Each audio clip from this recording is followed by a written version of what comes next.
And there we go, everyone. We are back again for another fantastic conversation on Friday Night Counter Attack. And this week is a very special week because we're back with another special guest and someone who's been flying in the football media industry. Not this season, but over the last couple of seasons as well. So we do like to talk about European football. This week, we're talking about Bundesliga football and the Champions League coming up this week, which we'll get onto later on in the podcast. But this week, we've got to introduce our very special guest. And she came onto our podcast last week after being such a very popular name, I'd say, in German football media. And now she's got a brand new role working in Swiss football as well for the UEFA Champions League. Everyone, if you noticed last season, we had her on. This season, we got her on again. Everyone, it's Valentina Maceri. So, Valentina, it's nice to see you again, my friend. How are you doing? Thank you so much for the flowers, first of all. I'm good, thank you. Hope you're doing fine as well. Yeah, I'm good, thank you. It's good to see you, and it's good to see how well you've been doing recently as well. So just so if anyone hasn't heard you before or seen you before, what is it that you do and what is it that you're doing at the moment? In my former life, I have been a professional football player, and then I stopped to become a sports journalist, and now I'm working full-time like for different TV channels, especially in Germany. I know I'm Italian, but I'm half German, half Italian, so I work a lot in Germany. And you speak four different languages fluently. Yeah. And now I work also in Switzerland, which is very cool because it's like for Champions League. So we do the Tuesday and Wednesday games and with a big show, big guests and stuff. And that's what I'm basically doing. Kate Abdo, watch out. That's all I'm saying. Laura Woods, watch out. Valentina Maceri is here. That's going to be good. But no, it's a great first show in the Champions League. And obviously the Champions League has gone off to a really good start this season. But one thing I wanted to ask you before was the fact that you had the opportunity to speak to one of your footballing heroes. So before we get onto Bundesliga football, I just need to know from your point of view, how cool was it to interview Alessandro Del Piero at Adidas HQ? First of all, it was Alex Del Piero and David Beckham were there. It was a big event due to the European Championship in 2024. They presented the new jerseys and stuff, but very exclusive round. So the jerseys, they weren't launched yet. So for the European Championship 24.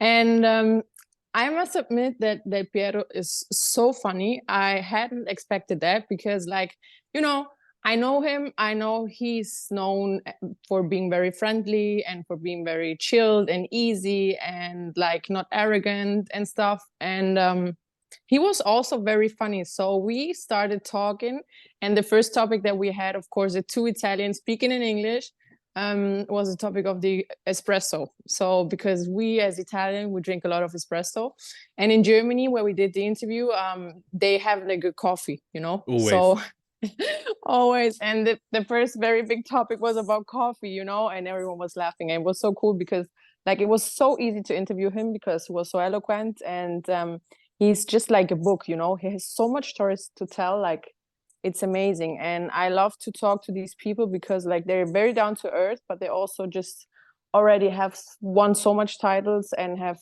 such a big experience and such a big impact in football business, so that they can like really tell you a lot of stories. And it was super interesting. So what was the most interesting thing you learned from Alessandro Del Piero, Valentina? I think the most interesting thing was how he have explained us what it takes to have like a winning team. Because back in 2006, when they won the World Cup title, I asked him, what does it take win this title? And what he told us is sometimes when you put in a lot of work, this isn't enough. Like you have to have like a very good team, you have to have a good mentality, and then you have to have this team spirit. And he was like, we kind of already felt that this team is special. So sometimes, you know, you say you can like feel the team spirit of a team, like when they're winning big titles. And this was about the team, the squad of 2006 of Italy as well, with Totti, Del Piero, big names. And I think this was like the most interesting thing. Yeah, it sounds interesting because a lot of people can go into teams with the big names, the big personalities, but it's about obviously the chemistry and the camaraderie to actually get through these difficult moments. And clearly Italy did in 2006. Sure. Otherwise, PSG would already have won the Champions League, you know? Multiple times. Absolutely multiple times. And now they have to start all over again, which would be quite fun to see if they can do that this season. They're definitely a dark horse, but I don't think they're going to get anywhere further than the round of 16. But no, thank you very much for sharing that. That's a very cool experience that you got to have with Alessandro Del Piero at Adidas. But now it's time to talk about the Bundesliga. And as we all know, we do like Bundesliga football on this podcast. But when we get an expert like Valentina on the podcast, we have to learn a bit more to up our game in terms of knowledge, which is great. So obviously, let's see if I can deliver this. Yeah, okay. So we're going to be talking mostly about the bigger clubs because I know we're short on time today. So we'll get to the main topics of conversation. Yes.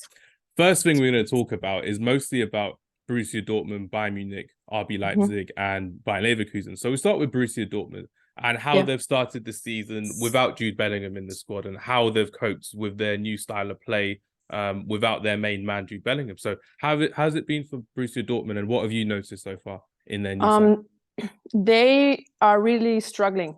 So we all know last year was one of the most exciting championships in Germany ever because it was until the last match day that we haven't had like a team that is winning the title, and Borussia Dortmund had the chance to win like after a couple of many years that Bayern Munich won the title, and they didn't manage. And I think this is something that is still in their mind because it was kind of a dramatic situation, you know, a last match day. You can go easy on with Mainz as an opponent. So you had to win this title last year.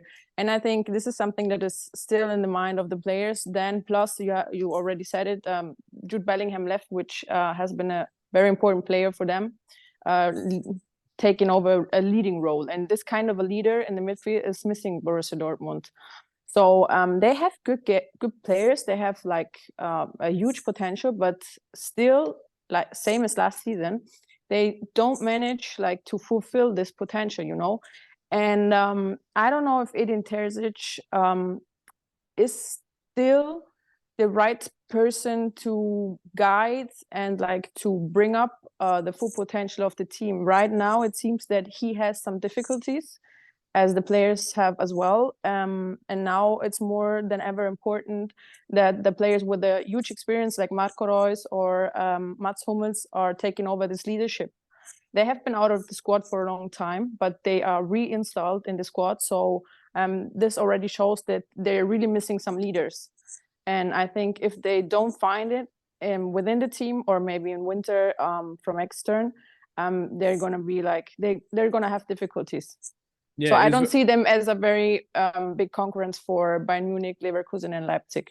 Yeah, it was very difficult for them to try and replace someone of Jude Bellingham's quality. They got Marcel Sabitzer in from Bayern Munich. They're unbeaten so far in the league, 3 wins, 2 draws at the moment. But it's quite mentally draining for them, especially for Edin Terzic as well, to have to regroup this team that he had that lost not only on the last day, like you said, but in the last minute of the last day last season, which was incredible for Bayern Munich and Jamal Musiala, but not really great for Borussia Dortmund and in a way the rest of the Bundesliga, because it goes to show with all the problems that Bayern Munich had last season, the change of manager, the issues on the boardroom, Sadio Mane issues, with Bayern Munich now, did they look like they're on the right track, signing Harry Kane, Kim Min-jae, really playing very good football against Bochum 7-0 and Manchester United 4-3. I was in pain watching Man United lose, and I know. It happens a lot.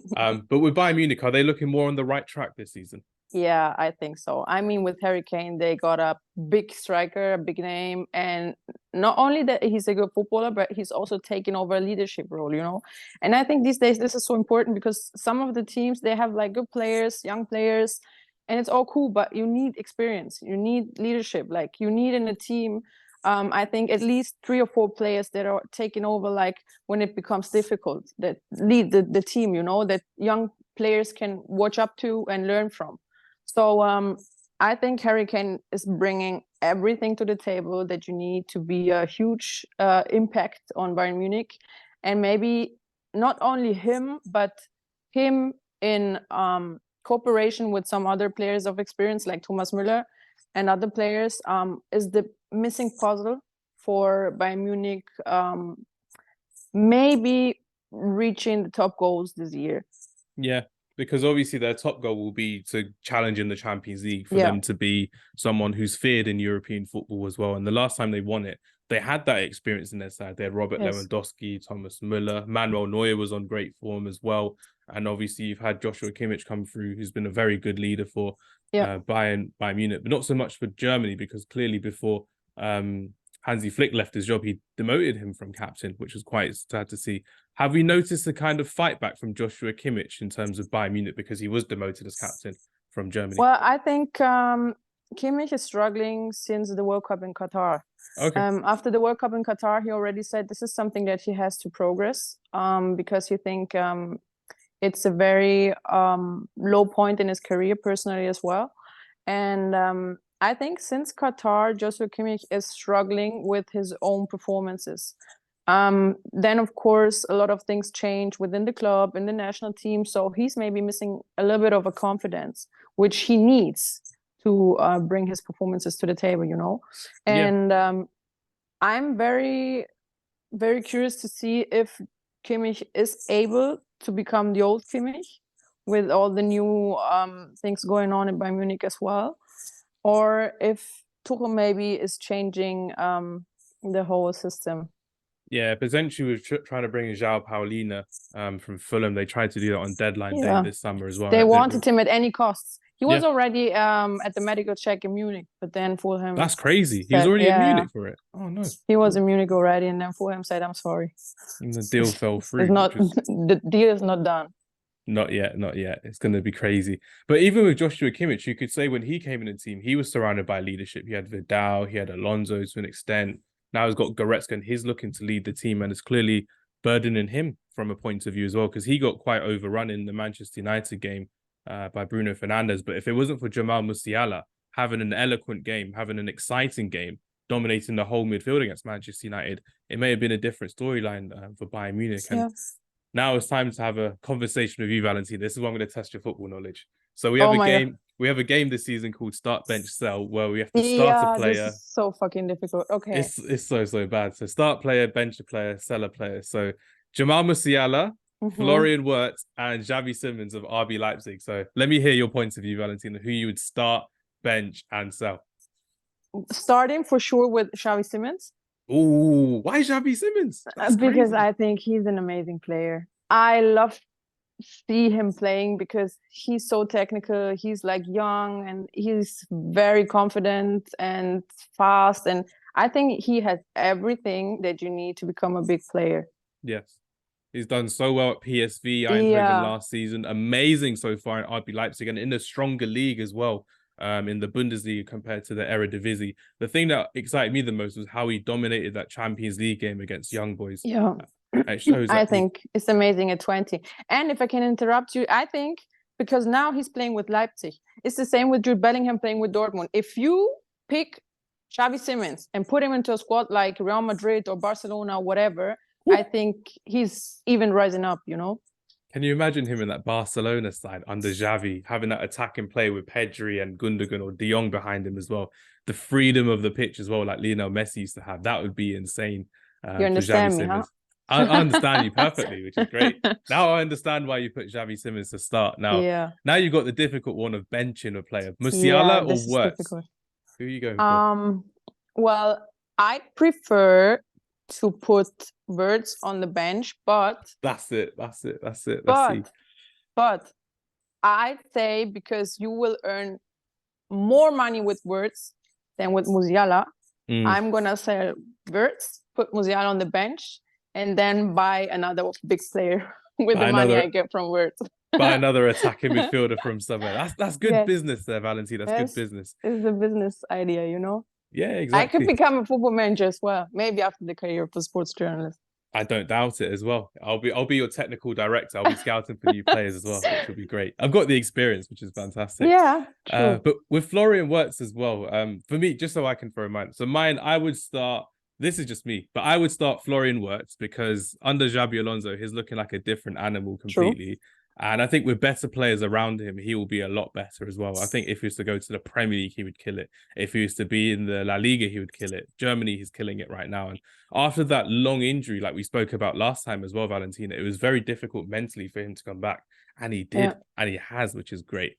I think out of precaution, I might bench Musiala because with Musiala, I think he can come off the bench and he can change the game properly, which is great. And if I had to sell someone, I'd sell Xavi Simons, because it looks like PSG could sell Xavi Simons in a couple of years' time, because they've got loads of To midfielders Barcelona, anyway. maybe. Barcelona homecoming again. We'll come back to this podcast when he holds the Barcelona shirt and Fabrizio Romano reports for sure. it. For sure. But talk to me about Xabi Alonso and Bayern Leverkusen. We've spoken about Florian Wirtz flourishing now, but now they've got a new striker in Victor Boniface, who's killing it right now in the Bundesliga and Europa League. Their new 3-4-2-1 system is amazing. Grimaldo's had a really good start. Granit Xhaka from Arsenal was a really good signing.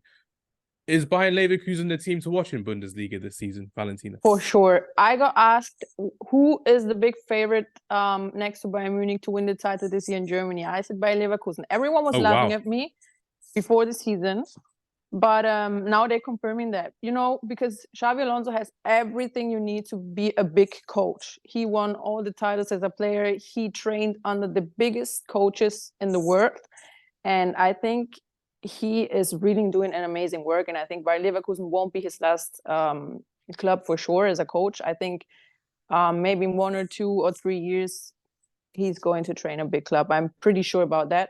But he changed the whole squad of Leverkusen. So as you said, they got big names.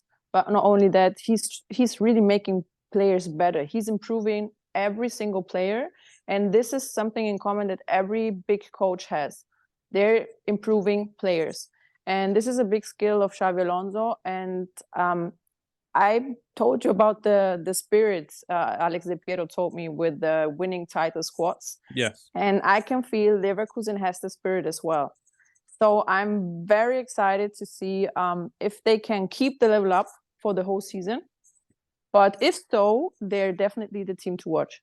I would say so, because like you said, in terms of improving players as well, Jeremy Frimpong's looking like an £80 million right winger at the moment, right back, doing amazing stuff, and starting now for the Netherlands as well. We've seen Florian Wirtz do so well. So it's going to be very difficult for someone like Patrick Schick to come back from his injury and overtake Victor Boniface. And he only came from Belgium this summer as well. And for him to be considered as one of the best strikers in Bundesliga football so far, scoring the goals that he has, it's incredible. And it goes to show with Xabi Alonso's style of play, he can take on any team. That obvious last-minute draw against Bayern Munich, they're still unbeaten, Bayern Leverkusen, in the Bundesliga, which is great. But another team I need to talk to you about is RB Leipzig. So we've spoken about Xavi Simons, his amazing style of play, their amazing attacking style of play. Timo Werner's looking good. Luis Openda, their new sign, is looking fantastic as well. With Marco Reus at RB Leipzig as well, he's always been the bridesmaid, has never been the bride, has never been the main manager to talk about in Bundesliga, has never been the main team in the Bundesliga as well. Where can RB Leipzig improve? Can they challenge in the Champions League this season? Can they challenge for a top four position again in the Bundesliga? Or is there something new about this RB Leipzig team that we should watch out for, Valentina? Well, with the group stage they have, they're for me one of the favorites, of course, to overcome this group stage. Of course, next to Manchester City, which is like, I think Manchester City is one of a kind this season. And then it's, of course, in this group stage, RB Leipzig in the Champions League. And for the Bundesliga, I think it's going to be the third place for them. They're also very good. Like, I see them kind of the same level as Bayer Leverkusen. Yeah. But Bayer Leverkusen, for me personally, has the better coach. RB Leipzig is doing an amazing work regarding to getting and selling players, because if you consider that RB Leipzig lost a lot of players of quality. And Kunku was a big player. You lost Guardiol. You lost a lot of players, which normally are very, very difficult, like, to replace. To replace and to overcome, of course. And Max Eberl did an amazing work. I think he got these players that before maybe no one would have even thought about playing in the Bundesliga or getting them. And like Xavi Simons or other players, okay, he's on loan, but anyways, he has done an amazing work. And I think it's going to be like a tough race between Bayern Munich and Leverkusen. And then it's RB Leipzig waiting for both to make mistakes. Yeah, it'll be a more exciting title race as well, because when you've got the mentality, like you said, about what Del Piero said about the Italian side, when you've got that in Xabi Alonso, and he's a coach with no fear. when you're seeing a Yeah. coach manage with no fear, he's uncompromising in his style of play. And it goes to show how well it is, because when you watch it as a neutral, as a fan, you're just like, wow, this guy's playing expansive football. These players who haven't been playing well, Grimaldo was kind of on the cusp at Benfica. Xhaka was on his way out to Arsenal. They're looking like different players, different animals, different prospects now. And it's great to see. And that's something that Marco Rose can do with his younger, talented players at RB Leipzig as well. And that's something that I'm looking forward to seeing a lot more, which will be great. And yeah, now I just wanted to kind of ask you a few about the other new players in the Bundesliga. So you've got a few new players who have come in now, but I wanted to know from your point of view, are there any new players that we should watch out for? Someone that we don't normally see from a bigger team like a Bayern Munich or a Leipzig or a Dortmund? Is there anyone that's caught your eye so far in the early stages of the season, Valentina? He's not new, but he is doing amazing. It's Guirassy from Stuttgart. Yeah. He's like one of the top. I think he is actually the top scorer in Europe. 10 and goals it's so so crazy. Far. Yes, 10 goals in 5 games. And it's so crazy because he's playing with Stuttgart, you know. He's not playing with Bayern Munich or Bayer Leverkusen or Leipzig. He's playing with a team that is normally competing to stay in the league. And right now they're in top of the, I think, top 3. I think they're second against after Bayern Munich. Yeah, they're third because Leverkusen and Munich are same points. Yes, okay, third. And I mean, it's incredible. And I know that he had some offers from Premier League before the season starts, and he decided to stay at Stuttgart. And what he's doing now is just amazing. And I think we don't have to wait long until you guys in the UK listen from some rumors or stuff that some Premier League clubs are interested in getting Guirassy. Ooh, that's something I'm looking forward to as well. But like I said last season, I like it when they're in the Bundesliga because then you get to appreciate them for what they are. Like, for example, last season, Kolo Muani was amazing for Eintracht Frankfurt, and now he's gone to PSG. You've seen Marcus Thuram, who was unbelievable for a good number of years at Borussia Mönchengladbach, and now he's at Inter Milan as well. But it's one of those. Have you seen his goal against Milan? Insane. That was crazy. I was on holiday watching it, and I was just like, nah, this is insane from Marcus Thuram at the San Siro against AC Milan in the derby. And it's just like, yeah, I'm here. This is me, Marcus Thuram. I'm here. No, he does that. I don't know what his celebration is. He does one of those celebrations, which is crazy. Could you do that on a football pitch, Valentina? I had some technical skills, but that was insane. That is something that happens. Like if you try 1,000 times, it'll happen once. One time. Yeah.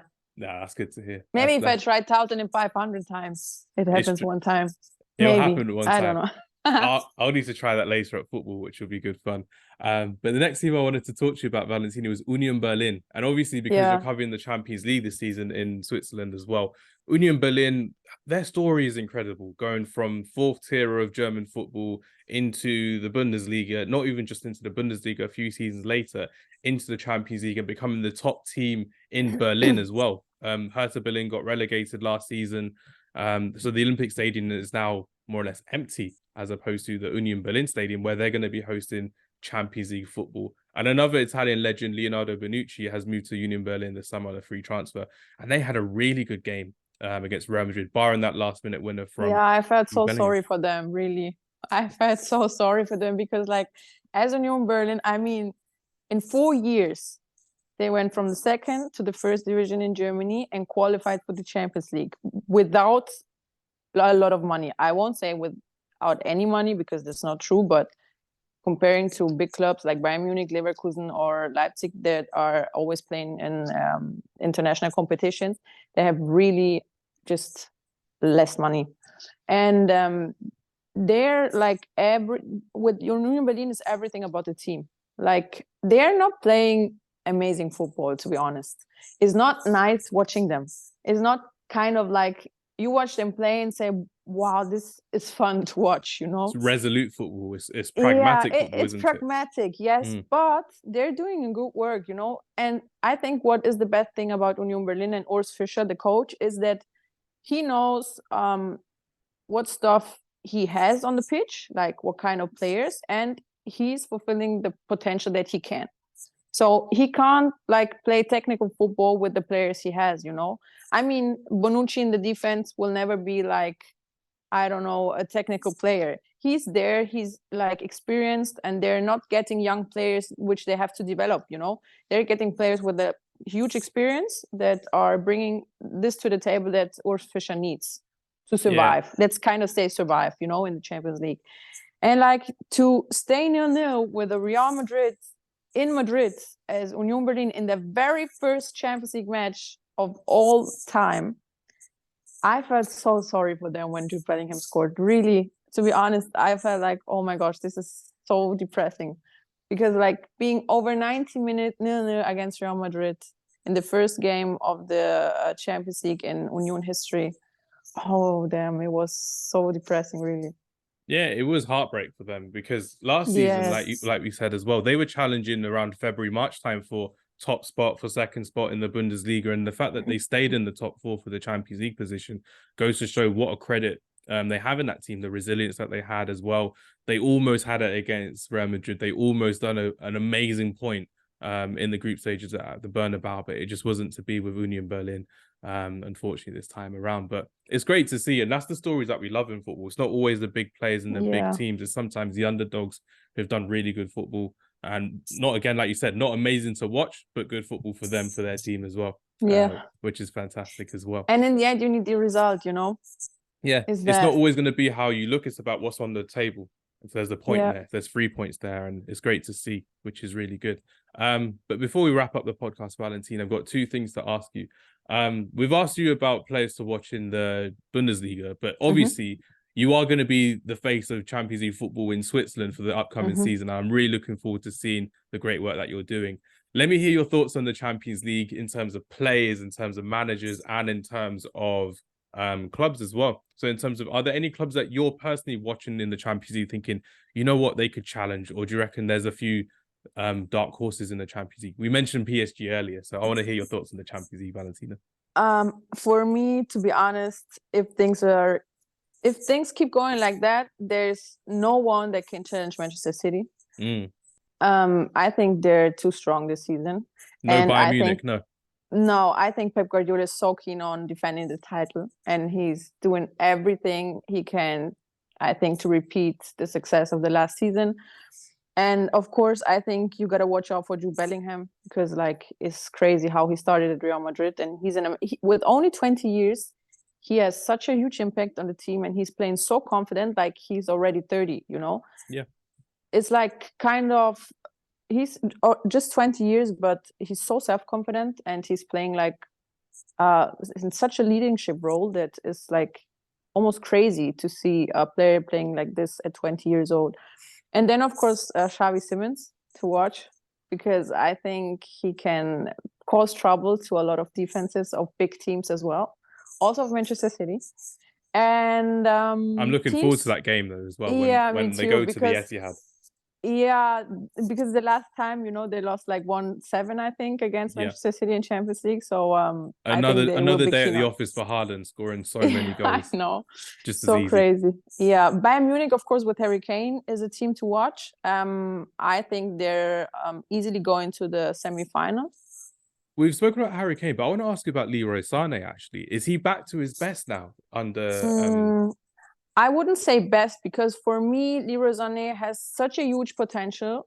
He should be like on the same level as a Jude Bellingham, as an Erling Haaland, as players like this, Yeah. But I think he missed the best years at his highest point. So now he's coming back. But for me, with the potential he has, he could do even better. It's true, because he plays in moments, Leroy Sané, and when he comes into the Champions League, you expect more from him to dribble at defenders, because not many players in the world in terms of wingers can do what Leroy Sané can do at his best. He is everything. He is everything. You've seen him with Vinicius Jr. at his best is amazing, but Leroy Sané at his best can do so much as well. He's got the power, he's got the strength, he's got the leap on a lot of plays as well at the back post if he needed to header, and that's something I'm expecting more from Leroy Sané as well.